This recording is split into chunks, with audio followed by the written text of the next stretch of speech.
C'est son premier roman autobiographique, une plongée dans la maladie psychiatrique, mais pas seulement, vous allez voir. Il est journaliste et désormais écrivain avec Encore vivant aux éditions de la Bruno Rouergue. Pierre Souchon, bonsoir. Bonsoir. Vous êtes bipolaire. C'est ça. Ce livre, beaucoup ne l'auraient pas écrit et vous avez eu le courage de témoigner, de vous livrer. À quel moment vous vous êtes dit « Ok, je vais braver les regards, je vais écrire » ? Je crois qu'il y a très longtemps que je me dis que je vais écrire, puisque bon, je suis journaliste depuis une dizaine d'années. Et puis par ailleurs, lorsque j'étais gamin, je nourrissais ce type de rêve un peu idiot, de vouloir être écrivain, de me passer la main dans les cheveux, avec un air prétentieux, etc. Vous voyez, vous avez le type. Ouais, voilà. Alors pour que tout le monde comprenne bien, c'est quoi être bipolaire ? La bipolarité, c'est une maladie donc psychiatrique. Les recherches scientifiques ont établi maintenant qu'elle est de motifs génétiques en général. Et c'est une maladie, donc la bipolarité, ce sont les deux pôles en fait. Donc le pôle haut et le pôle bas. Donc l'ancien nom, c'est la maniaco-dépression. Donc le pôle de la manie, le pôle haut, c'est un pôle où on est déchaîné, absolument en grande forme, etc. Et le pôle dit de la dépression, donc c'est le pôle dépressif. Donc c'est la maladie de la sinusoïde en fait, hein, où l'humeur oscille entre moins l'infini et plus l'infini. Alors quand on a eu la force d'écrire 250 pages sur l'intimité de la maladie mentale, j'imagine que l'on ne cherche pas la compassion. D'ailleurs, on n'est pas du tout dans le pathos hein, quand on vous lit. Il y a beaucoup d'humour, beaucoup de vie, de rage aussi. Qu'est-ce que vous cherchiez à nous dire ? Je crois que c'est ce que je cherche à dire. C'est bon, effectivement, quand vous avez 20 ans et qu'on vous colle une étiquette sur le dos, en l'occurrence celle de la bipolarité, dans une certaine mesure, c'est rassurant. C'est rassurant quand on sort d'un chaos de plusieurs années où on ne savait pas ce qu'on avait, donc on se dit, bon ben voilà, maintenant c'est ça que j'ai, et donc il y a des médicaments, et puis finalement la vie va être très simple. En fait, la vie est pas si simple que ce que les psychiatres veulent bien le dire. En réalité, ce que je crois, c'est qu'une maladie psychiatrique ne se réduit pas à la science. Et donc à des explications de l'ordre génétique, de l'ADN, etc. C'est beaucoup plus complexe. Et donc dans mon cas, ce que j'essaye de faire dans le bouquin, qui est un roman et qui est pas un témoignage sur la maladie, c'est de décrypter comment j'en suis arrivé là. Et un des axes du livre, je crois, c'est que j'ai été pendant longtemps victime d'un certain nombre de mythes que j'avais moi-même construits sur mes origines sociales, sur mes origines familiales, etc. Jusqu'à me rendre complètement dingue. On y vient à ces origines. Il se trouve d'ailleurs que vous n'êtes pas que bipolaire, enfant brillant, surdoué même. Aujourd'hui journaliste, vous écrivez pour Le Monde diplomatique, pour le journal L'Humanité également. Vous, votre truc, c'est l'investigation sociale. Et forcément, ça ne vient pas de nulle part.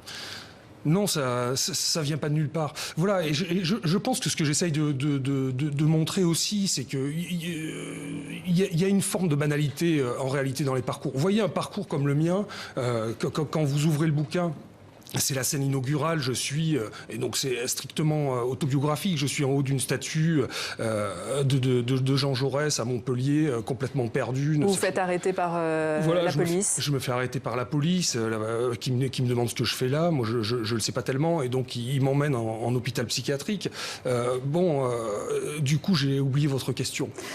Vos origines, l'Ardèche, la terre, vous la revendiquez, la langue occitane. Oui, c'est ça, ouais. Non, ce que j'essayais de... oui, la langue occitane... Non, pardon.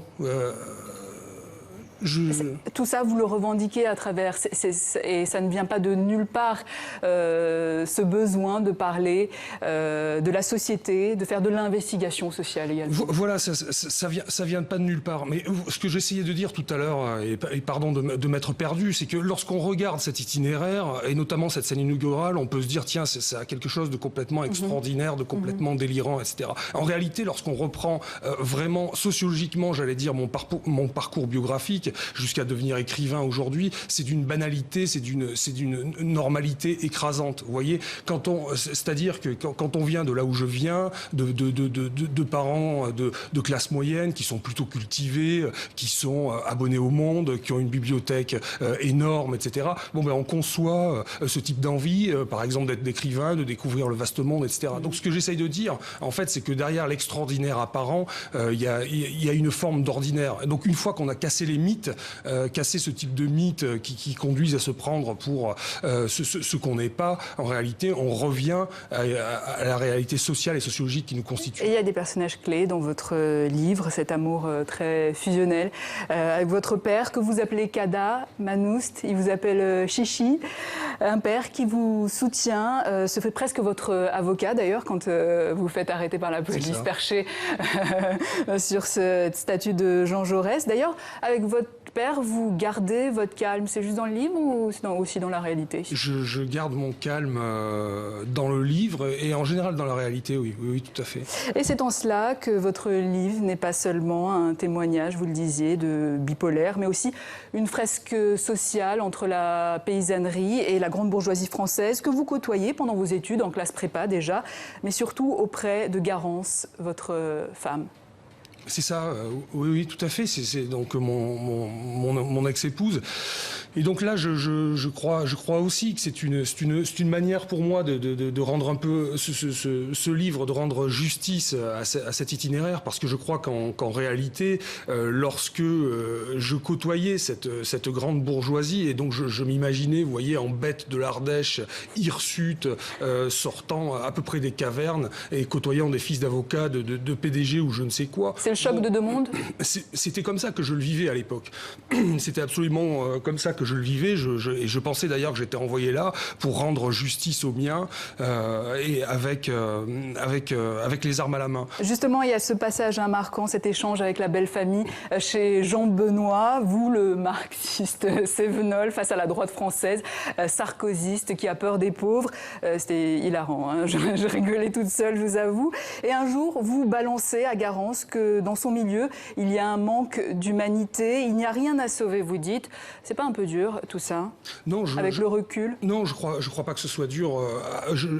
Absolument pas, d'ailleurs. Vous le pensez vraiment? Je le pense vraiment. Je crois que d'une part, je rends tout à fait justice et une humanité à ces gens qui ont constitué ma vie pendant de longues années. Et par ailleurs, ce que je crois, mais là on rentre dans quelque chose de beaucoup plus directement politique. Or, ça tombe très bien, mon livre est politique. Ce que je crois, c'est que oui, la domination existe. La domination est politique, la domination est sociale, la domination est culturelle. Les classes dominantes existent. Mais le propre de la domination, en général, c'est qu'elle s'ignore. Vous voyez, lorsqu'on est un ouvrier ou on est paysan, on sait très bien qu'on est dominé. On le sait parfaitement, parce qu'on en prend plein la gueule sans arrêt.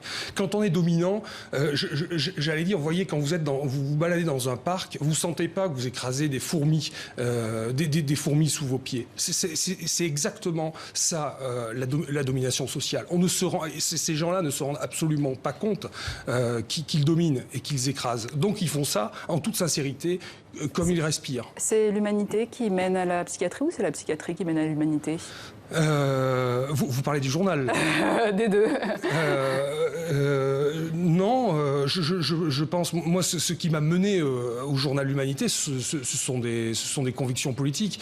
Et à l'humanité de manière générale?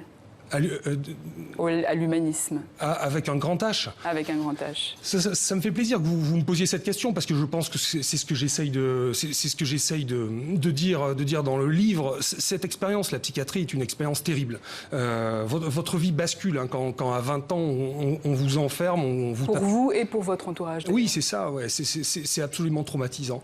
Mais en revanche, ce qu'il demeure, c'est que sans ça, je dois énormément à la psychiatrie, d'une part d'être en vie, et d'autre part, effectivement, l'humanité. C'est ça que ça m'a donné. Quand on côtoie tous les jours des schizophrènes, des déficitaires, des gens qui sont en hôpital psychiatrique, qui sont brisés de part en part, il y a une fraternité qui s'établit qu'on ne peut jamais oublier et pour laquelle je me battrai toujours. Il y a beaucoup de cultures où les maladies mentales sont tabous, on prend les gens pour des fous, on les enferme. Justement, quel est, votre regard par rapport à cette prise en charge en France, de manière générale? ce que j'essaye de faire un petit peu aussi dans le bouquin, la prise en charge en France. Alors attention, j'ai pas étudié le secteur, vous voyez, de manière extrêmement sérieuse en menant une enquête journalistique pour le coup. Mais ce que je sais, c'est qu'il y a deux choses. D'une part, les gens sont traumatisés en général par leur passage en psychiatrie et le vivent mal, car je pense que c'est le seul endroit de la santé en France où on soigne les gens contre leur consentement. Ça, en général, ça, il faut jamais l'oublier. Donc du coup, ça laisse des traces. Mais en revanche, lorsque vous sortez de là et que vous commencez à vous rendre compte de ce que ça a pu vous donner en termes et de vous redonner en termes de vie, oui, l'institution fonctionne et elle nous sauve. La bipolarité, on n'en guérit pas aujourd'hui. Les cachets, c'est à ce prix-là que vous pouvez vivre en société? Absolument, et que je peux répondre correctement et gentiment à vos questions. J'imagine aussi qu'on perd beaucoup de gens en route quand on a une maladie psychiatrique. Qu'est-ce qui vous permet de vous accrocher aujourd'hui? Ce qui me permet de m'accrocher, d'une part, c'est la beauté de la vie. La vie est belle, toujours, tout le temps, même dans les asiles. Et d'autre part, c'est le combat politique. C'est ce qui vous permet d'être encore vivant. Donc, vis-à-vis de votre entourage, votre métier, c'était un pari risqué quand même, ce livre, une mise à nu? Absolument pas. Non. Non, pas du tout. Non, pas du tout. Je pense que les gens sont respectueux de la liberté de l'écrivain et toutes ces histoires-là qu'on raconte. Et en attendant la course des prix de la rentrée littéraire, vous êtes en compétition pour le prix du roman Fnac, mais aussi Le Monde. C'est une belle revanche sur la vie?